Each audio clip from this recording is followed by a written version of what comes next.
for our Run segment, we have a special guest today, Gary Baker, Managing Partner and President of Undivided Wealth, who's our wonderful sponsor here. We're so happy to be in this space. Thank you, Gary.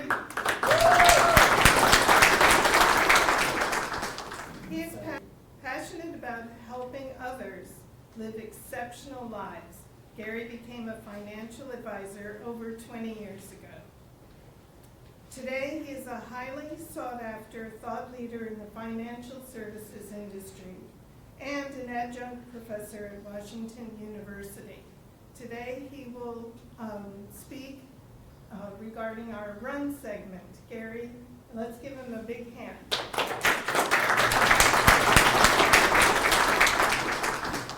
Well, before I begin, I want to honor one individual in this room, my friend John. So if we can all give him a round of applause.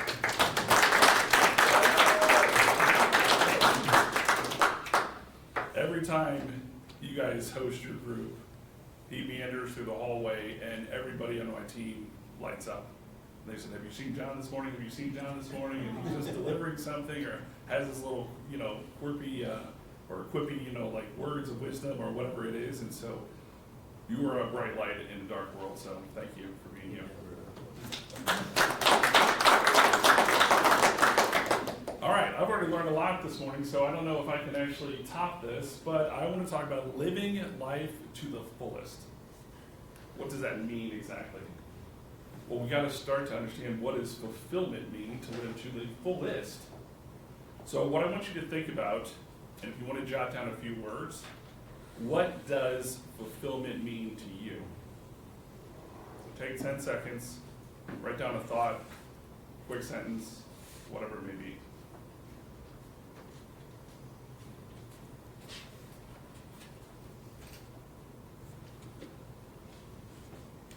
My next question is, what does success mean to you? And I'm going to stay focused on fulfillment, but as you think about what does success mean to you, are they the same definitions, or are they different? There's no right or wrong answer. It's just something to contemplate. But what I want to talk about is, how do you live this life of fulfillment? Because I think the world is constantly sending messages to you on how you can be more successful, or how you should be more successful, or how you should do this, or could do this, or whatever it is. It's about growth. It's about more. But I love the thoughts on gratitude. Where do they teach us about fulfillment? Doing things that really matter. Taking the time to actually understand other people's stories. We go in a very, very fast-paced world that seemingly is getting faster and faster, especially with advancements in technology, AI, etc. Where do we slow down to find fulfillment? And a great start is gratitude. So what I want to talk to you about is a way that you can actually measure your level of fulfillment. I'm going to give you the thin version of it, not the full version of it, but the thin version of today, and then I'll invite you to take this inventory that we created that actually measures levels of fulfillment. So what I want to talk about first is, in order to achieve fulfillment, I believe there are 5 forms of value that we are always seeking at some point in time in our life. We're not always seeking all 5, and for good reason. But in life, everything that you want that is meaningful, valuable, fulfilling, is found in one of these 5 forms of value. So I'm going to give you a brief definition of each one, but they're your definition. It should be your definition that I ultimately want you to think about, not mine. I'm just going to use it as a prompt for you to think about it. So financial value, I've heard, is described as everything from money to comfort, to security, to investments. It's whatever financial value means to you, but I would say all of us are trying to attain more of it for some reason. Then let's shift to intellectual value. Intellectual value is your expertise, your education, your experiences. Anything that you are trying to grow your knowledge base in or experience in life. your hobbies, etc. Intellectual value is basically anything from degrees to certifications to experiences to know-how. It's the things that help you become good at something. Relational is exactly what it is.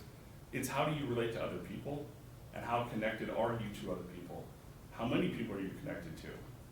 I'm not talking about social media connectedness, I'm talking about real connectedness to a friend, to your kids, to a spouse, to your community, to a group like this. This group, by the way, incredible. I mean, I'm gonna give all of you another round of applause because, that wasn't a real round of applause.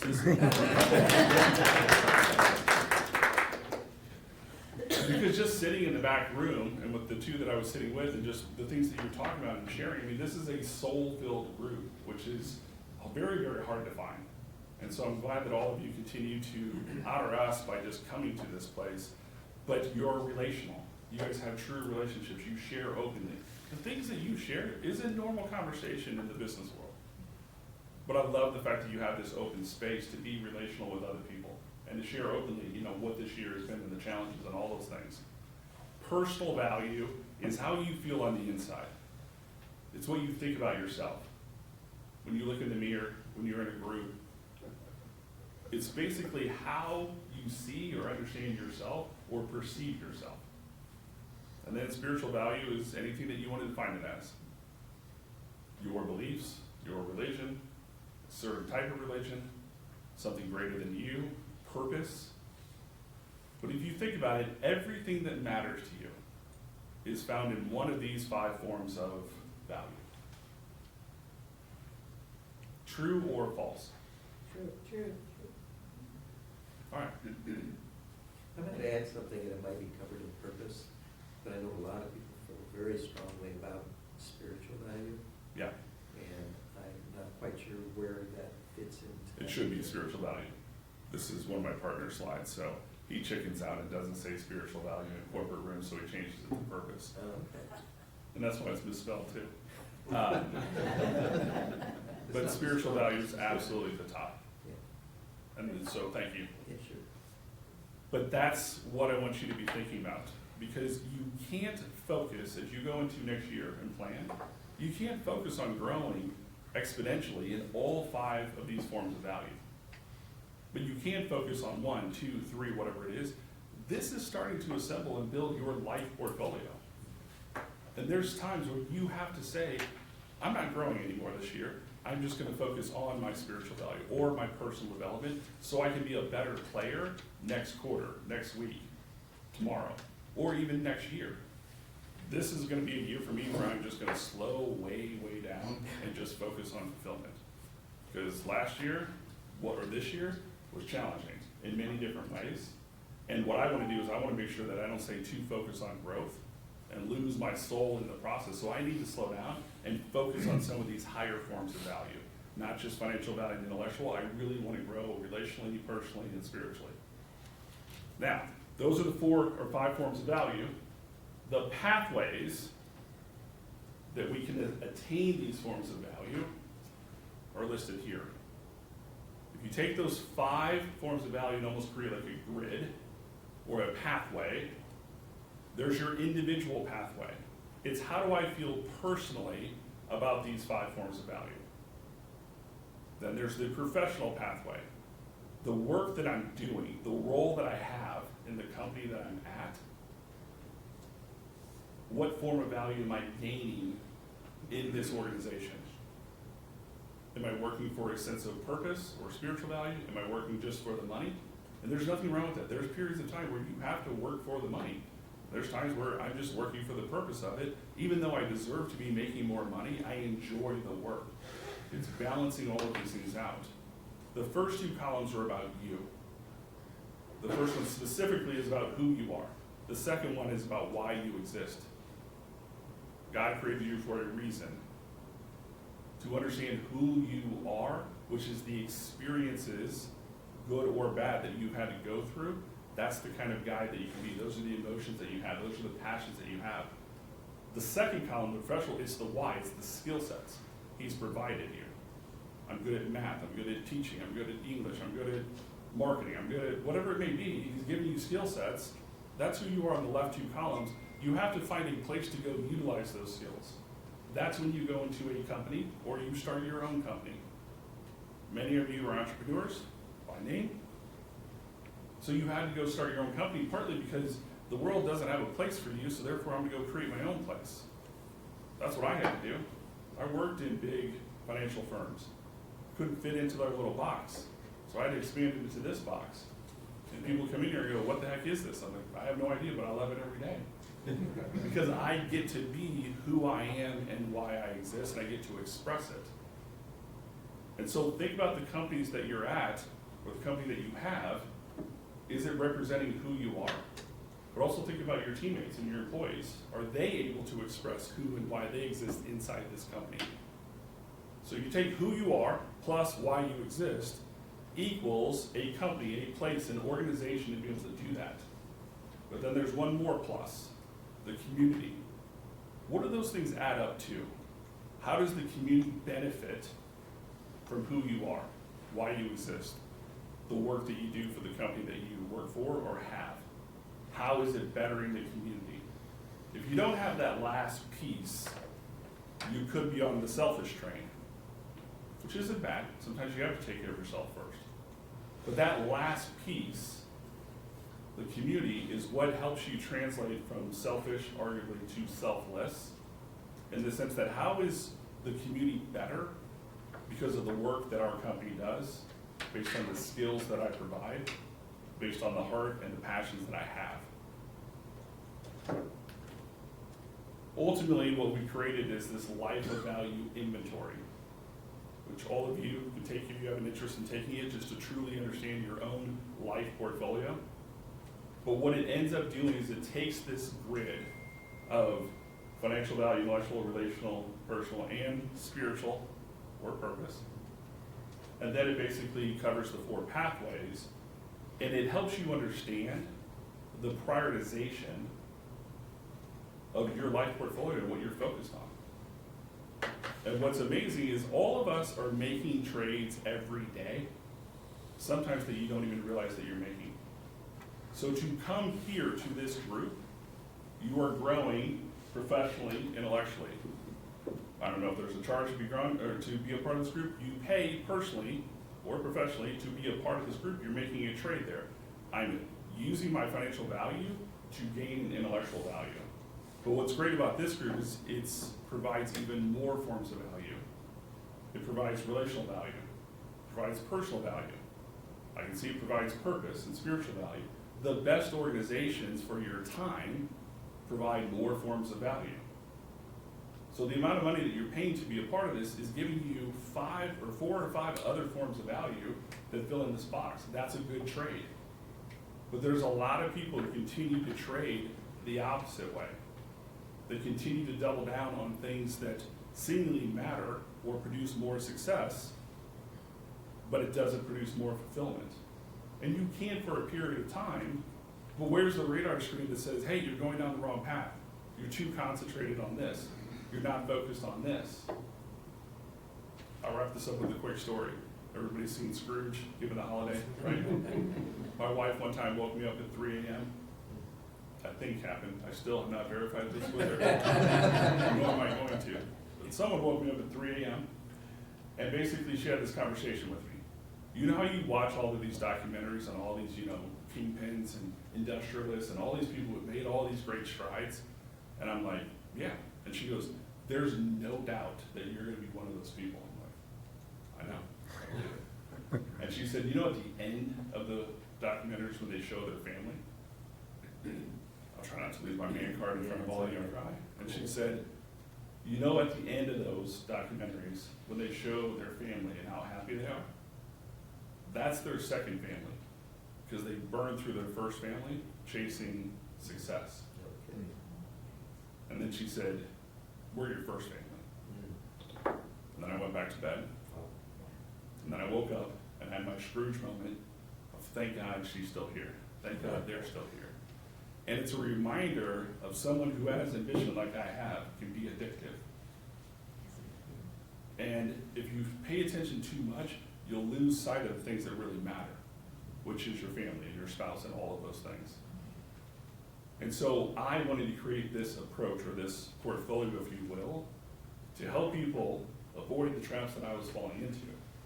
Because the world was saying to me, this is how much you can have, this is what you're worth, this is what you should do, this is how you're gonna make a difference, all of these things, but it doesn't tell you, oh, by the way, while you're chasing all of this success, you're simultaneously trading all this fulfillment. And so if you think about what we do in the wealth management industry, I'm the one advisor who equally cares about an individual's success and their monetary gains, but probably even more so, I care about their fulfillment. And I am absolutely one of the few advisors who will say, trade your success, take money out of your portfolio to go live life, to go experience life, to take a breather, to take care of yourself. Get off the train for a minute, get off the treadmill for a second. Understand what really matters. But how do you keep all that balanced? It's challenging. And so, what I want to share with you today was just simply that. As you go into next year, and all of you, and all of us continue to chase success, and rightfully so. We live in a capitalist society. I love our country for what it is. Entrepreneurship is the backbone. Thomas Jefferson, greatest entrepreneur, I think, in the world, in the sense that he bought the back half of the country that half the Congress was saying we don't need, but apparently we did. Maybe we saw something different. But don't trade success your entire life for lack of fulfillment, and then spend the last decade of your life trying to fill up the fulfillment bucket as much as possible. Focus on doing the good things along the way and balancing the two. And what I love John coming through our office is it's fulfilling. He's not coming in going, hey, how are you guys buying stocks and doing this or making money or whatever it is. He's just spreading joy. We have all these little happy faces that he brought in one day, like these little yellow things just all throughout the office. And I put them there intentionally, so when I walk through that, I'm like, there's John, there's John. We need people like that to be a reminder of what really matters. And I know you're a spring chicken. How old? 13, 16? I just turned 123. The reason I love him is he knows what fulfillment is. And that's what he realizes, like, you know what? Regardless of my success in life, I'm going to spend the remaining of my years spreading fulfillment, and he does it brilliantly well. So, cheers to you all. Thank you.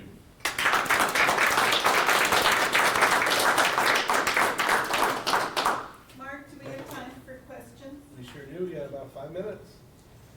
I hit my mark. I love it. So if we wanted to take the assessment, how would we do that? Ooh, that's a good question. Hopefully it's on here. This is the version of what it's going to look like. So it actually measures, fulfillment index and these 5 points of value, et cetera. Can you send me a copy? We'll send it out. Yep, it's We'll get it from Gary and then we'll send it out. yeah. So the website is www.lov-inventory. LOVINVENTORY. .com. Yep. My love inventory. Yes, sir. This is wonderful, by the way, thank you so much. And it made me realize it goes a lot to the work that I do with organizations. And the question is, how do you actually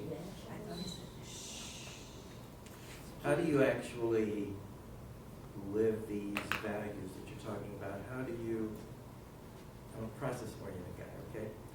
What do you do in your own organization, with your own team, to make this the way that you think, live, and behave every day? Yeah, so everyone has a success and fulfillment plan.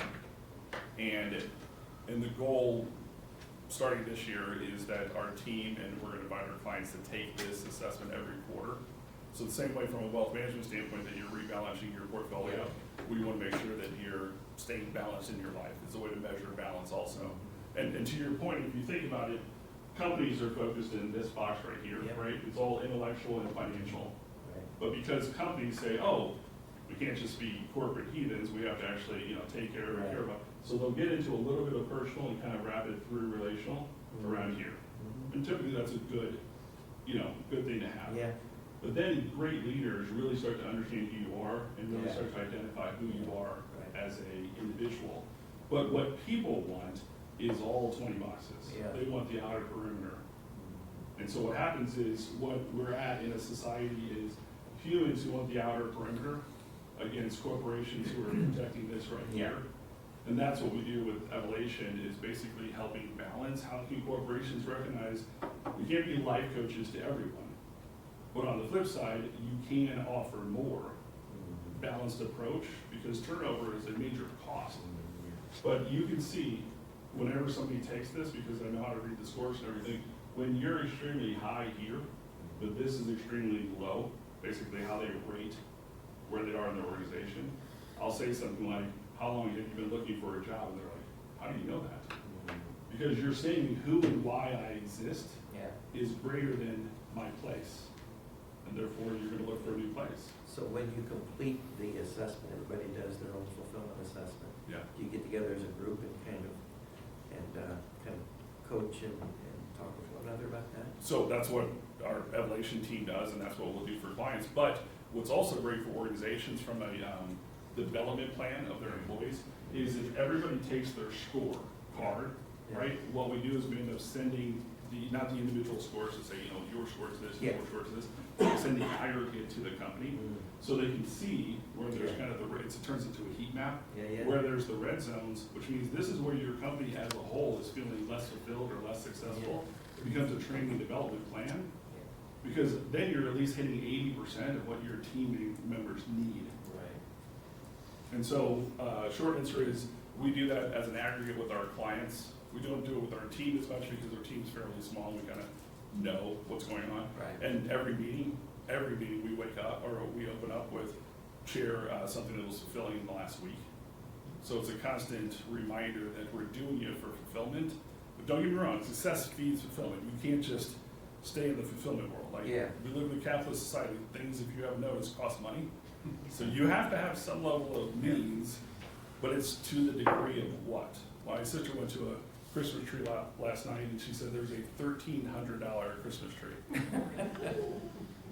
That's a success measure, right? I can afford a $1,300 tree, or maybe you love Christmas trees and you want a $1,300 one. But think about how much fulfillment you could have with the remaining money if you spent and bought a $65 tree. All that money could have went to so many other good things, and so it's just the balancing act of that. Yeah, it's great, thank you. Sure. Yes, sir. Jen? All right. Awesome. Let's give Yeah.